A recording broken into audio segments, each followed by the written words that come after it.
Thank you very much, everybody. I'd like to begin by saying that we just completed a meeting with the Secretary of Treasury, Steve Mnuchin, and Secretary of Transportation, Elaine Chao, on proposals regarding the airlines and the airline business. And we're working very closely with a lot of different people. We'll be probably putting out a proposal and giving them some of the details, some of the very powerful details over the weekend. It's moving along quickly. The airline business has been hit very hard, as everybody knows, and we are going to be in a position to do a lot to help them so that they keep their employees and they save their businesses. And that'll be taking place, I think you can say, over the weekend. We may even have discussions with some of the airlines or all of the airlines over the weekend. And I think it's going to be a very acceptable package. It's a very big package and a very acceptable package. It'll be good for our country, good for the airlines, good for a lot of people. Likewise, I just spoke with the president of Russia, Vladimir Putin, and the king of Saudi Arabia, King Salman, and we had a big talk as to oil production and OPEC and making it so that our industry does well and the oil industry does better than it's doing right now. It's the numbers are so low that there'll be layoffs all over the world. There'll be certainly layoffs in this country. We don't want that to happen. We built a great energy business in the United States. So we have tens of thousands of jobs. We had a very good talk. We'll see what happens. But as you know, OPEC met today. And I would say they're getting close to a deal. We'll soon find out. So that was a conversation we just had. So we had a busy hour and a half. And let me begin by expressing my sincere gratitude to the American people. Millions of Americans are making profound and difficult sacrifices in their own lives because they know it will save the lives of countless others, and that's exactly what it's doing. You see what's happening and where we are, where we stand, and hopefully we're going to be opening up. We can call it opening very, very, very, very soon, I hope. Together, our people are writing one of the most noble chapters in the proud history of our nation. Americans are also encouraged to learn that Boris Johnson, Prime Minister, has been moved out of intensive care. That's a tremendous statement. And we continue to pray for him and his fast recovery. That's a very, very positive development. As the New York metropolitan area continues its battle against the outbreak, the full power of the federal government is there to support them. As you know, the Javits Center has now been fully converted into a 3,000-bed hospital, one of the largest anywhere in the country. And by the incredible professionals, I have to say the Corps of Engineers, what they can do is just incredible. They've done a fantastic job, and they're building nationwide 21 temporary hospitals and care facilities, adding 17,000 hospital beds. And they did that all within a very short period of time. It's incredible what they've done. Army Corps of Engineers and FEMA has been fantastic. Our sweeping airlift operation to keep doctors and nurses supplied with protective equipment, Project Airbridge, continues to expand with more than 24 flights already completed and 49 additional flights now scheduled in the near future. So that's been very successful, and that gear and those outfits are being handed out. As they arrive, they're going directly to point. The American medical system continues to perform beyond our highest expectations, reminding us that the United States is blessed with the most advanced health care and the most skilled healthcare workers anywhere on the planet. Other countries are looking to what we're doing, and our testing operation has now become far and away the most sophisticated and the best anywhere. And we want to thank all of the heroes on the front lines as they fight to save American lives. We're at the top of the hill, pretty sure we're at the top of the hill, and now we're going downward. In some cases, we've already started that process. Earlier today, I spoke with hundreds of mental health leaders and advocates from around the country to discuss the vital work they're doing. We had the top doctors in the country, some international doctors. Mental health, big factor. Not only has the virus inflicted immense physical suffering on many people, but also mental and emotional suffering as well.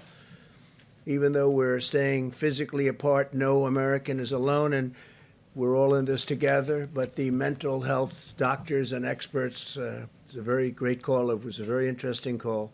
They're working very hard. We're also seeing encouraging signs in our race to develop breakthrough treatments and therapies.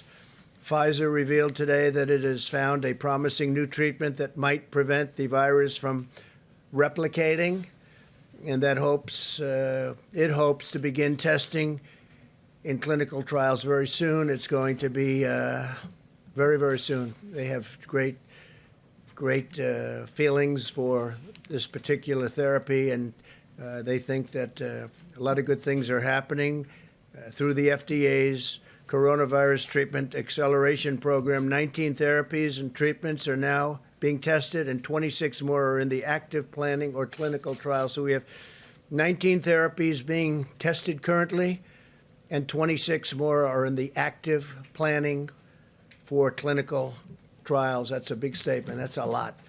Trials for Gilead's anti-rival drug remdesivir continue, and the company has also expanded emergency use for new patients, getting good early results, by the way. The companies that manufacture hydroxychloroquine are massively ramping up production. As you know, many people are recommending strongly Z-Pak be added, the Z-Pak, and also zinc. And the federal government continues to build our stockpiles and distribute millions of doses for doctors to use as they see fit. And I'm pleased to inform you we're just having a lot of good things are happening, but we'll have to see how that all works out. But we've purchased and we have stockpiled millions and millions of doses, and we're distributing it. Some states want it very badly. Michigan, we just sent a lot to Michigan and other areas. I'm reporting today that we passed 2 million tests completed in the United States, first time, most anywhere in the country. It's a milestone for our country. It's a milestone anywhere. Nobody's done anywhere close. Our tests are highly sophisticated and highly accurate. At the same time, we're making important progress on the economic front of this war. In a few moments, Secretary of Labor Eugene Scalia will explain new steps that we're taking to ensure American workers swiftly receive unemployment and paid leave benefits, and that employers protect the health and safety of all workers, including essential workers on the job, working very, very closely with workers and with employers. To provide further economic relief, the Federal Reserve announced this morning that it will provide up to $2.3 trillion in support to businesses, states, and local governments. $600 billion in loans will be available for mid-sized businesses with up to 10,000 employees, and $500 billion will be available for states, counties with over 2 million residents, and cities with a population of over 1 million. My administration is also working with Congress to replenish the very successful, incredibly successful, the way it's going, Paycheck Protection Program, which is allowing hundreds of thousands of small businesses to keep their workers on the payroll, meaning it'll keep those businesses open. We need both Democrats and Republicans to come together to get this the legislation completed, and it looks like it's on its way, but we need both. And it should be for people that are working, for the workers. And if you look and you see, we have a lot of people that are affected by that, and it's a very positive development. So we have to get a bipartisan approval of that, and hopefully that'll happen today. The Department of Education is also announcing the availability of more than $6 billion in emergency grant funding to assist college students impacted by the cancellation of classes and the suspension of housing.